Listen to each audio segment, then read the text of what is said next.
So today we're going to be making my basic egg dough recipe.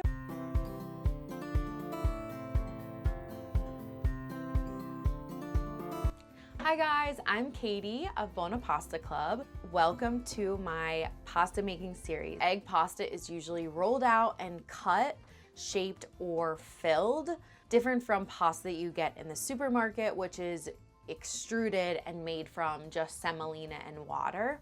So this is made with whole eggs, 00 flour, or any fine white flour. You can also use all-purpose, and salt. So my recipe for my egg dough is super simple. It is 1 egg for every half cup of flour and 1/4 teaspoon of salt. So super easy to remember, 1 serving, 1 egg. So today we're gonna make 2 servings. I'm gonna use 2 eggs, 1 cup of flour, and 1/2 teaspoon of salt. So I am going to start with 1 cup of my 00 flour. And this flour just produces a very light and silky pasta. So now I am going to just carefully crack my eggs into my well. And we are using whole eggs, size large.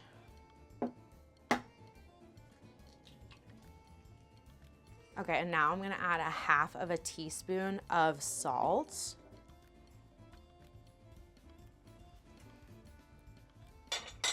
And I just use a kosher salt, so I have a sea salt that I use. All right, so now I'm just going to scramble my eggs with my salt in there just to completely dissolve that salt of yours.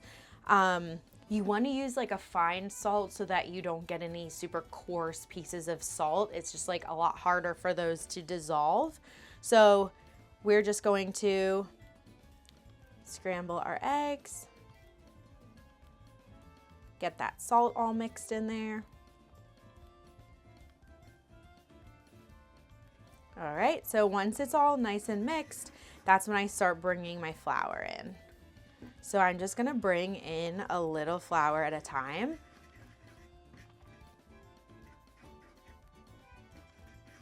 And I'm gonna mix that little bit of flour completely into my eggs so that I start getting like a batter consistency. So you want it to be nice and thick so that it doesn't escape your well.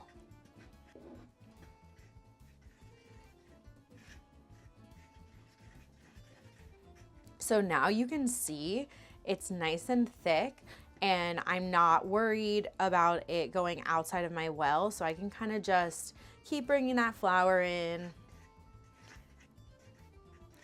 And this recipe is a variation of my family recipe, which I tweaked just a little bit because I am in a more desert environment. My air tends to be a bit drier, and I wanted it to kind of cover all environments. So if you're in a super humid environment, you're gonna have a lot more moisture in your air and your dough is gonna be wetter. So if it's summer here, then there is more moisture in the air than in the winter time, and I'm gonna need more flour during those more humid days. My family recipe does use whole eggs, and that's a question that I get all the time. This is a bit more traditional because, you know, those nonas in Italy are not going to be wasting any egg. So we're just going to keep pulling that flour in. And I'm just gonna keep pulling that flour in until I get like very piecey dough. And once the flour is all incorporated, it might not look like dough yet. That's when I'm gonna ditch the fork and start using my bench scraper, or you can start using your hands.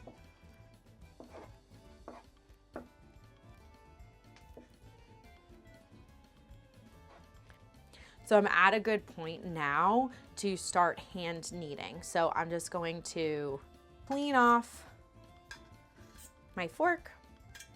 And if you've watched any of my videos, you know that this is like my favorite tool ever for pasta making. So it helps in so many different ways. This is just called a pastry scraper or a dough scraper. So it really helps with the initial kneading. It helps keep your hands clean, which I know is like whatever, but it really does help. It helps with that initial kneading when that dough is still super wet and your eggs have not fully taken in that flour. So I'm just going to start my hand kneading at this point with my bench scraper. If you don't have a bench scraper, you can totally do this with your hands and just start your kneading that way.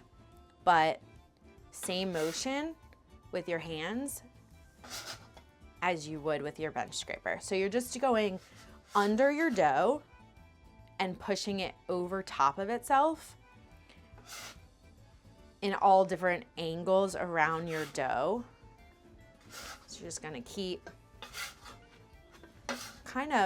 you're kind of like smushing this dough together so that it all kind of comes together and becomes one solid piece. So again, if I didn't have my bench scraper, I can just start doing that same motion with my hands.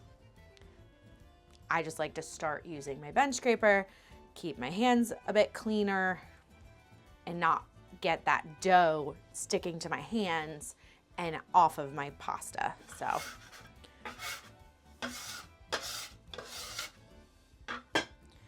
all right. So now I am going to switch to my hands. So your dough is gonna start looking kind of like this. It's one solid piece, but it is still a little, has some pieces off of it. So I'm just going to start that kneading motion.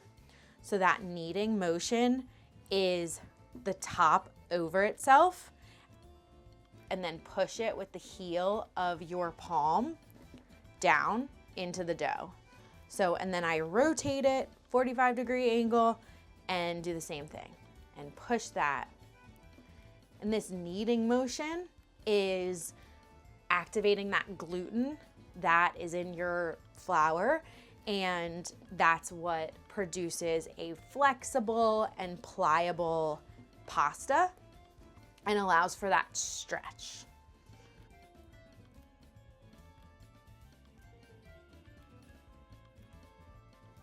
All right, so now you can see we're kind of in like the dough ball phase. So we actually have a solid dough. So I am going to just use my bench scraper, move these pieces aside, and continue hand kneading.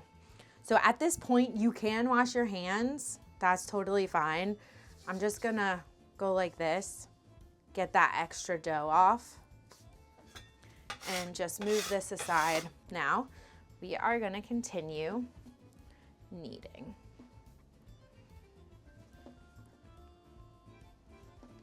Okay, and we're just gonna continue top over itself and really push that dough into itself. So you really don't wanna be gentle. You're trying to like beat this dough up.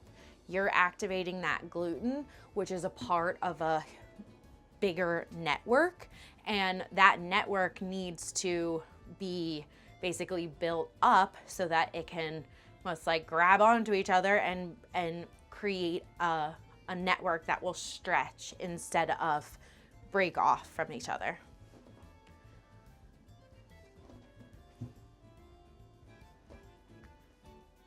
And this is why gluten-free dough or flour, you don't really have to knead it like you do with regular pasta because there's really no gluten. You're just kneading it together so that it forms one piece and gets fully incorporated.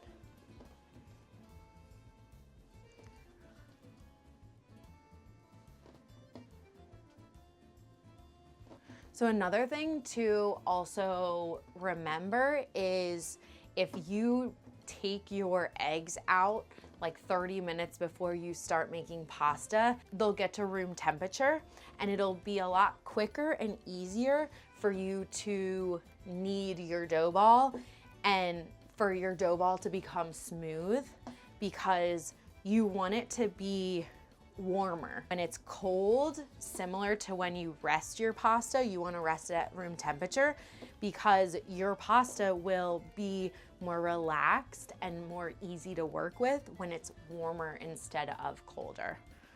And right now, my dough is starting to stick. So the more you knead, the more that flour gets fully incorporated into those eggs, so that moisture is going to naturally come out. That's totally normal to add flour throughout the process. So it's not sticking that much, so I don't want to add too much flour. So like you can see, when it doesn't stick to your hands, you really don't need to add more flour. So I'm actually going to hold off for now.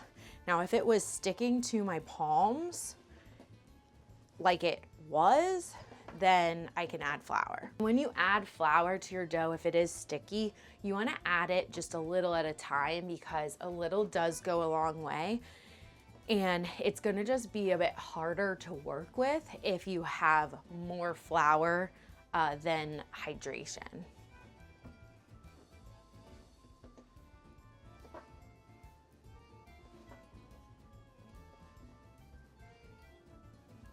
Okay, so you can see now my dough is becoming super smooth and it's bouncy, so it's bouncing back up, but it is still super bumpy.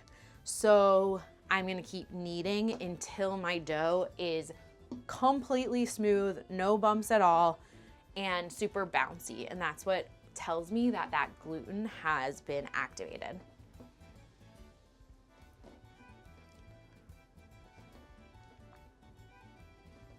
So even just that little time, it's already starting to become less bumpy and just more smooth.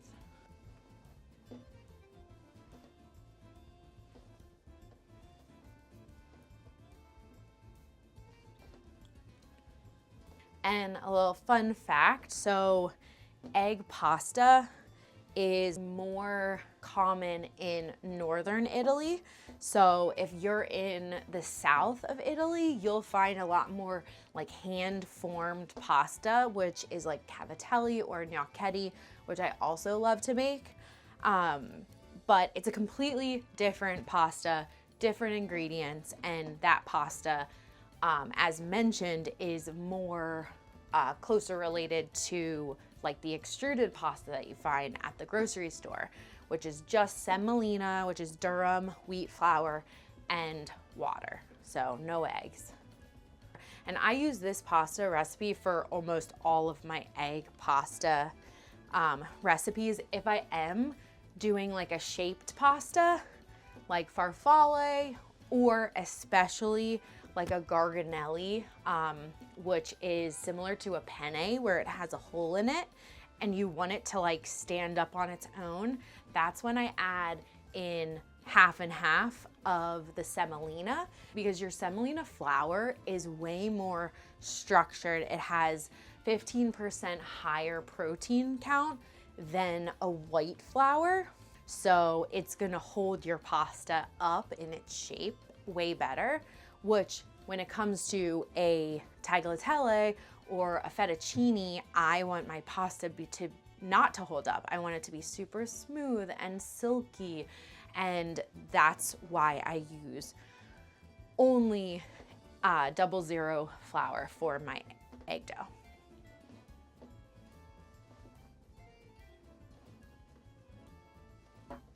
All right, so it is feeling so nice and smooth. So now I'm going to roll this into a dough ball. So same motion is that top over itself and then turn, top over itself and turn, but I'm gonna just do those in a little bit smaller increments. So top over itself, and I'm just going to fold it into the center like this. I'm just gonna fold it into the center. So then the bottom of your dough is not pretty, but the other side, you're just going to turn it over and form it into a ball with your hands, and it's gonna look like this. Perfect little dough ball. So from here, we are going to cover this. We don't want any air to get at our dough because we want to keep that hydration inside, and also we don't want to get a skin on the outer surface of our dough. So we are just going to use a bowl. You can use plastic wrap, Ziploc, whatever, as long as no air gets to that dough. So we're resting this for 30 minutes at room temperature so it stays nice and warm. It's gonna be much easier to roll out, especially if you're rolling it out by hand. So I will see you in 30.